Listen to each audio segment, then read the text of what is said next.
right, let's start with the rapid fire round just to break the ice. The first question is, at what age do you want to retire? 55. How long does it take you to get ready in the mornings? I take a couple of hours. Favorite color? Blue. What time of day are you most inspired? Morning, not straight after waking up, but probably an hour into seeing the sun rays. How many hours of sleep can you survive on? 7. The city in which the best kiss of your life happened. Langkawi. Pick one, Mark Zuckerberg or Elon Musk. Elon Musk. How do you relax? Pranayama, meditation. How many cups of coffee do you drink per day? 1. A habit of yours that you hate.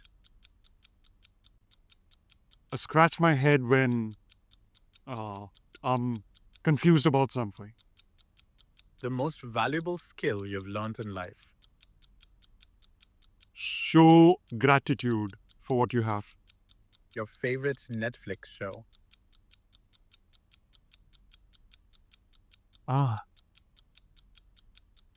There's so many. Are you an early riser or a night owl? Early riser. One word description of your leadership style. Challenging.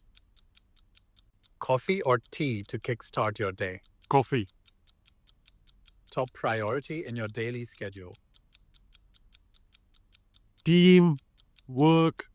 Looking ahead. Ideal vacation spot for relaxation. Something green, natural, mountainous, jungle. Key factor for maintaining a work-life balance.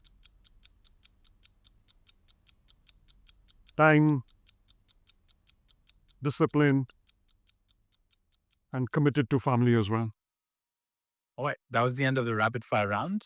Let's go on to the longer questions, which you can answer with as much ease and time as you like. So the first one is, you're part of the data analytics and AI team driving the AI and analytics agenda at a global scale for PepsiCo. What are the biggest challenges you've seen organizations face when they are trying to transform data into actionable intelligence with AI? That's a great question, and I think it just sort of becomes more reinforcing on some of those challenges when I talk to the other colleagues from Heineken to Philips to whatnot. The first one that I see is intelligence, typically in really big enterprises and global corporates like such as PepsiCo, is really broken. The analytics is broken. You have tons of reports, tons of dashboards. It really confuses the decision making. It confuses, what do a senior executive really have to go after? So much so that they stop looking at, the insights for them to be able to then decide what they want to do. At PepsiCo, with the sponsorship of our executive vice president, we are very clear in seeing how we rationalize these reports, rationalize the business intelligence that we have, and figure out a way of consolidating it. That's one. The second one that I would say, again, it's very common, which sort of shows up, is the data. Now, whether that's pool, puddles, ponds, oceans of data, it's floating around in the organization, and there are analytics assets which are being built on top of it. But the fact that it's all over the place, there's nothing that brings it together. It does not allow the companies to scale the global to the local capabilities, right, in the same way that PepsiCo is doing. And at PepsiCo, we are very clear. We want to make sure that our backbone is really strong, be it on the cloud, be it on the data foundation. These are some of the really foundational investments that we've done to really ensure that it's coming off really well on our products and the way we then drive the value out of these products. So those are the two I would really pick. And how do you then differentiate between data that's ready for AI consumption versus data that still needs significant preparation and governance? So this is where, I think the operating model is very important. How the various capabilities within the team are going to come together, what are the various archetypes of products that we are going to see, and how the process is going to play out around these archetypes is also very important. So we've done that codification, right? From being in the data analytics and AI team, we have capabilities such as data engineering, data governance, AI platforms, data science, business intelligence, and we all wrap ourselves around a product proposition. So we have a data product management layer as well, which stitches these capabilities together. Now, whether the data is ready, and hence how we're going to operate, to how data is not ready, and that we've got to figure out a way of getting that fed into the foundation, and then how we develop products on top of it. There are different approaches. It builds the clarity across the teams, and we know hence what it's going to take to deliver those products. And it also lays out very nicely the expectations into our stakeholders. And that, I would say, becomes a very strong basis. We hear a lot about AI in analytics, but in your view, what makes AI for business intelligence the real game changer versus traditional business intelligence tools? Really good question. I kind of see it in three different lenses. The first one is it's agentic. So essentially, what that means is you're essentially allowing the agents, AI agents, to be able to now leverage the codified knowledge. That knowledge, typically in the traditional BI setup, would be either stored in reports, would be stored in the semantic layer of the BI reports, it would be stored in the data analyst, it would be stored in the insights leads who are packaging all of those insights together. Now you're going to make it agentic. You're going to codify that knowledge, you're going to surface up the data that's important, and you're going to let agents now leverage it and make it hugely repeatable in terms of producing the insights that you need. The second one that I feel is the pull versus push approach. When you look at the traditional BI, it's a lot of a pull approach. You have to go into various dashboards, you have to go into looking at various reports, you have to traverse, you have to find out what's really important, you have to draw out inferences, you may spot something, you may miss out on spotting something as well. And so, in a way, it's static in nature. It requires you to. It's tedious as well in nature. Whereas the agentic AI-enabled analytics or AI-powered analytics has a very strong push approach to it, right? Compared to the pull approach. What I mean by the push approach is you will now be sent the triggers. You will be told, what you spotted on the data. You have the ability to ask the questions. You will have package insights for yourself. And so, in a way, you don't have to look for it or search for it. You'll be provided what you need to be looking at. And that brings to the third aspect, because if you can leverage the power of agentic and couple that with the power of pull, the push, you can make it more personalized. So personalization, I feel, is another real differentiator. I'm a persona. I'm interested in looking at certain tables, certain data sets, certain analysis, and I can package you the insights that's relevant for you. And to me, that power of personalization is again what I feel the traditional BI does not offer. You can look at the reports and figure out what's important to you versus the personalization capability that the analytics powered by AI can really provide. So three things I would say: the agentic nature of analytics, the fact that it's push, and the fact that it's personalized for you. For senior leaders looking at ROI, what's the clearest business value case you've seen from applying AI to business analytics and intelligence? Interesting. And what's interesting is that I attended another roundtable last week, exactly the same question, and we're debating about how do we justify the investment for doing some of the work, because the reports exist, the dashboards exist. How do you kind of now turn those into AI powered analytics, and who's going to pay for those investment? First thing is productivity. We've seen huge gains within PepsiCo on rationalizing the both labor and the non-labor components associated with it. Now, whether you're talking about report creators, whether you're talking about people who are churning out these manual reports, whether you're talking about visualization developers.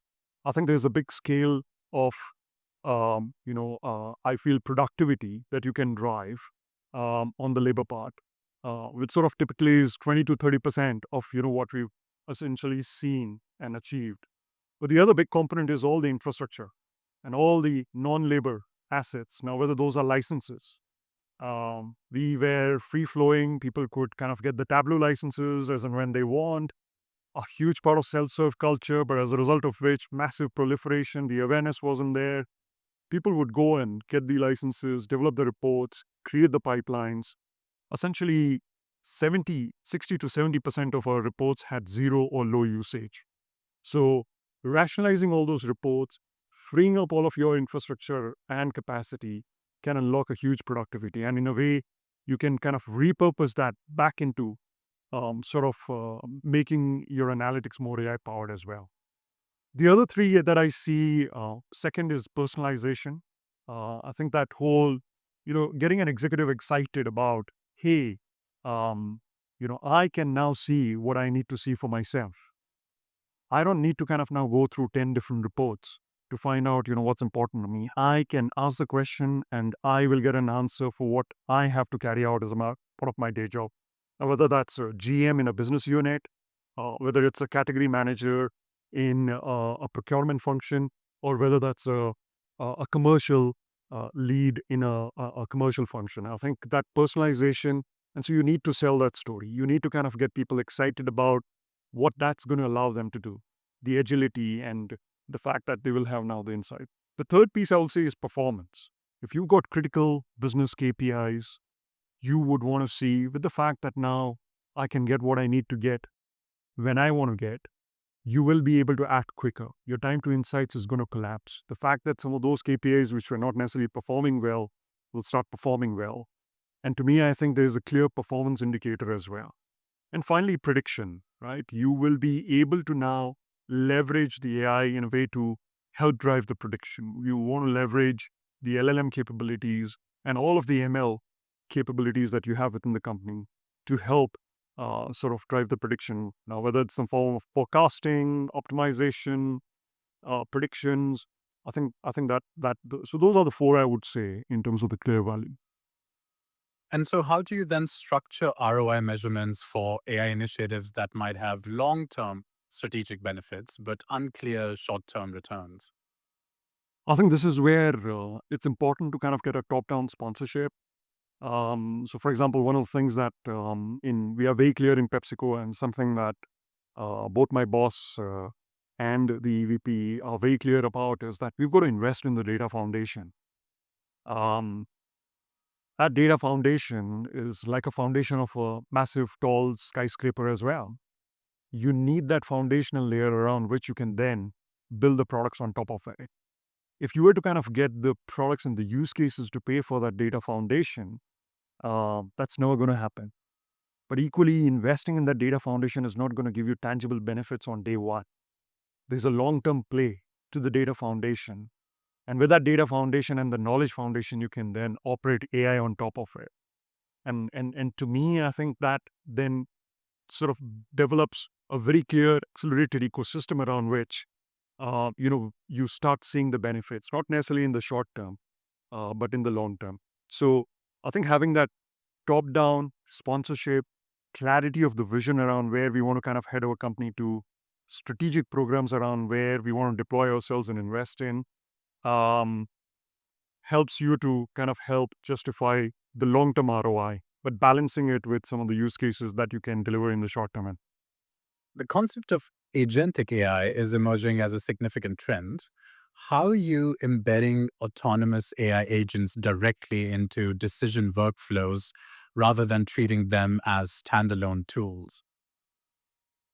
Really good question. In fact, it's part of the presentation that I was doing earlier today. So we come from a landscape where we had 40,000 reports, and we're talking about these are platform-based reports on Power BI, on Tableau, where all of our insights and intelligence is fragmented, federated across all of these reports. And I'm talking about this at an enterprise level. We are not even including all the manual reports that sit on top of it. We're not talking about all the PowerPoints and various other insights that we create as artifacts. We've come a long way where we've rationalized these 40,000 reports now into 10,000 reports, but now we want to move towards um, AI powered consoles. We're going to move from about 10,000 reports that we have now to 50 AI powered consoles. These 50 AI powered consoles will be agentic powered. They will have the personalization capability. They will be single one stop shop for people to come. It will be rich with all the AI features that you can name. And it's going to help drive the next wave of rationalization that we want. Once you build the knowledge and the data that supports these consoles, you can essentially then drive the decision orchestration on the back of it as well. You can identify very quickly that you're going to run out of stocks, and hence how you can then orchestrate an agent to go and figure out how we're going to fill up the inventory. You're going to have a transportation agent which is going to go and carry out activities that it needs to do across the various aspects of transportation. So something that normally used to take 2-3 months to bring people cross-functionally onto a business priority will now have an opportunity of bringing those cross-functional agents together onto a common workflow and orchestrate it with a far higher agility and speed. And to me, I think that's the vision that we've got. We are on that. We are on that journey. But what's really good is that we've got that vision to really power us in how we move from fragmented, broken reporting landscape to AI-powered consoles, which are going to turn into a decision intelligence. What safeguards and human oversight mechanisms do you implement when AI agents like these are making recommendations that could impact business operations? Really good. I think our experience when we started off this journey on the first use case that we picked up was it took 4 months for us to do it. And our second use case took about 2 months. But our third use case took less than a month. And the important aspect, and as we sort of went through this journey, when you look at the accuracy, on our first use case, we had a huge struggle on the accuracy. Huge struggle in terms of our response time.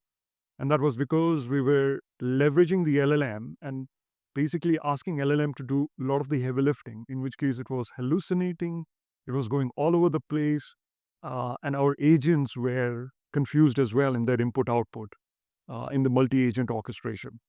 Um, as we sort of started picking up the knowledge, it was important and we learned a number of different things right now, whether that's developing metadata that's really important on top of the data that really helps the agents and the LLM to become more accurate, whether it's leveraging and driving a platform approach um, to your use cases. So we have an abstraction layer, we call it PepGenX. It allows us to plug and play different models.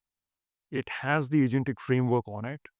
It offers a number of different components that we codify as through the use cases so that they become far more reusable for us to use.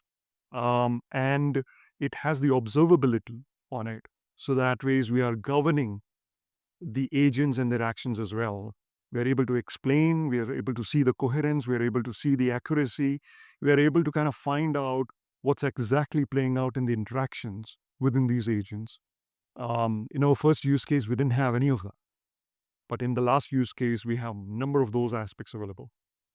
Data was also really important. The more simpler data model that you have, when I say simpler, I'm not necessarily referring to you can have a huge size of it, but it becomes a lot more easier for the LLMs to understand your schema and be able to find and give you the SQL query that you need to run on it. So those are the things that I would suggest. So, looking towards the future, then, how will AI reshape the role of business intelligence professionals over the next 3 to 5 years? Oh, that's interesting. I mean, I think typically in any corporate right now, you'll find visualization engineers, you'll find business analysts, you'll find insights leads.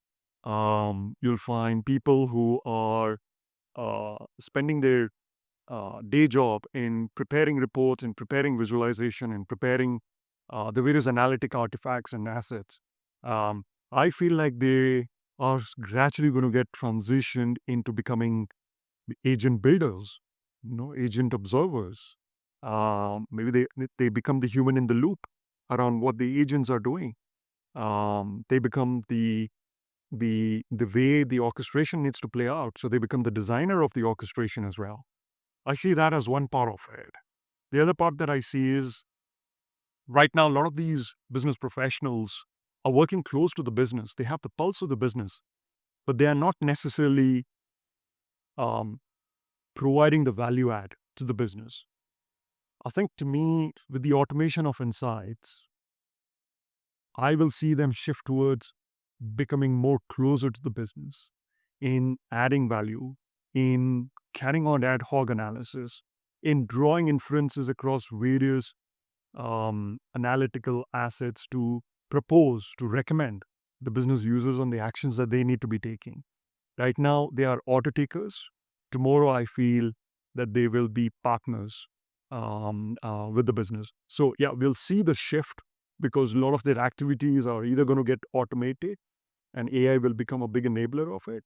But at the same time, I feel human in the loop, coupled with the fact that they'll be adding a different level of value working with the business, is where the opportunity is.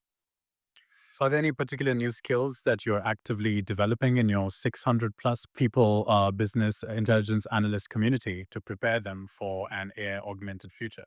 Yeah, absolutely. So one, I think within our own team, within the team that I'm part of, there's a huge emphasis on how we drive the AI literacy. We've shaped an L&D program across the different capabilities. We are going to now make sure that people can essentially certify themselves. We're going to gamify it as well to kind of make sure, we appreciate, where the talent is and how they are. We're going to also use that as a way to build the skills and, incorporate them into the various use cases. Um, we're also getting them to become part of the journey. Um, so, for example, if there are small scale use cases, how do you kind of get them to leverage something called Microsoft Power BI Copilot, right? Something that can very quickly give them an ability to draw out insights and a conversational capability limited to a dashboard, limited in its capabilities, but very helpful in the constraints of what they are operating on and how they can then use that with the business stakeholders to drive a different level of engagement and experience.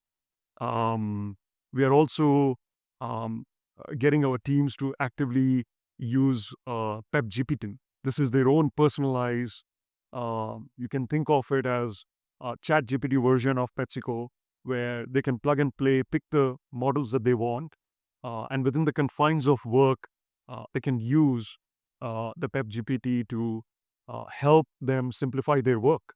And in doing so, how they can build the context, build their own context, but also build the context of the larger team in it, which over a period of time becomes really powerful for the company. So these are some of the things where, whether it's literacy, whether we get them to use it in small scale, or whether we get them actively involved in it in a way that helps them to augment their day-to-day jobs, are some of the things that we are doing.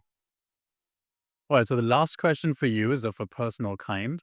What would you be doing in your life if not this? Oh, that's interesting. Um, I love gardening. And one of the passions that I have my own farm behind my own farmhouse, and growing everything in the world that I can, so that I'm self-reliant and I can enjoy my life.